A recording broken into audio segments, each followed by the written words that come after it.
ငပြောပင်ဆောင်တရေမငပြောပင်ဆောင်တရေမ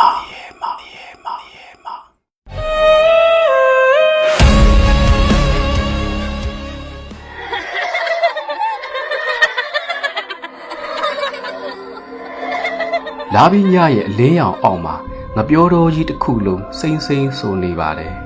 ငပြောတော်ရဲ့အလဲမှာအခြားငပြောပင်များထက်အရွယ်အစားပိုကြီးပြီးထူးခြားတန်ဆွမ်းတဲ့ငပြောပင်ကြီးတစ်ပင်လည်းရှိနေပါတယ်ညဘက်ရောက်ပြီဆိုငပြောတော်တွေကနေမိမပြိုတူရဲ့တချင်းတီးဆိုးသံတွေကခုန်ပျော်ပနေပုံတွေကိုမြင်တွေ့ရတဲ့တဲလို့လေလူချိုးကဆိုကြပါတယ်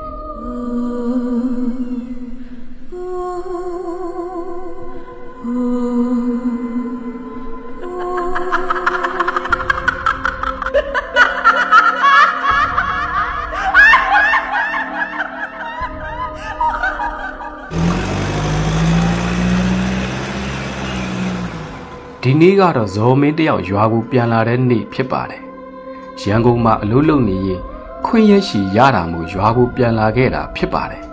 ။အိမ်ပြန်ရောက်တာနဲ့ဖခင်ဖြစ်သူဦးကျော်မိုးကသားလေးကြိုက်တတ်တဲ့အစားအစာများကိုချက်ပြုတ်ပြင်ဆင်ပြီးကျွေးပါတယ်။မနက်စာစားပြီးတာနဲ့ဦးကျော်မိုးလည်းငပြောတော်ကိုဝင်ဖို့ပြင်ဆင်ရပါတယ်။သားဖြစ်သူဇော်မင်းကလည်းအိမ်မှာတယောက်တည်းမနေချင်တာနဲ့ဖခင်နဲ့အတူငပြောတော်တွေကိုလိုက်လာခဲ့ပါတယ်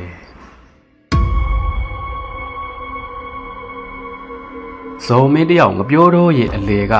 ကြီးမားတန်ဆွမ်းတဲ့ငပြောပင်ကြီးတစ်ပင်ကိုစိုက်ကြည့်နေပါတယ်ဒီငပြောပင်ကတခုခုထူးခြားနေတယ်လို့ပါပဲငပြောရွက်တွေကလည်းကားကွက်တစ်ခုလိုရိမ့်နှွဲ့လှုပ်ရှားနေပါတယ်မှုပြန်းတဲ့ရနံ့တွေလည်းထွက်ပေါ်နေပါတယ်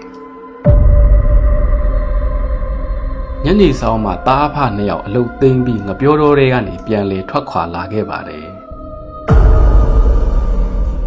ညရောက်တဲ့အခါထူးခြားမှုတွေကစတင်လာပါပြီ